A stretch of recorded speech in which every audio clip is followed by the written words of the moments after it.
নমস্কার। মেলার মজা, হালকা শীতের আমেজ ও মিঠের রোদ্রে বাতাস নিয়ে এলো খবর।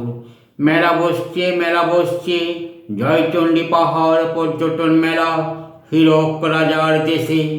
আকাশে বাতাসে ছড়িয়েছে সে খবর। মা চণ্ডী মাতার মন্দিরের পদতলে এক বিশাল মাঠে মেলা বসে। মূল মঞ্চ সত্যজিৎ রায় মঞ্চকে ঘিরে বসে নানান দোকানপাট, নাগর দোলনা আরও নানান জিনিস। শরতের আনন্দ ফিরে আসে হীরক রাজার দেশে। কাছে দূরে নানান জায়গা হতে কত মানুষের আনাগোনা হয়। যানবাহন রাখারও ব্যবস্থা থাকে সত্যজিৎ রায় মূল মঞ্চে। নানান সাংস্কৃতিক অনুষ্ঠানে জমে ওঠে মেলা। মেলা শেষে কাছে পিঠে হোটেল লজে ও মানুষের থাকার ব্যবস্থাটাও আছে।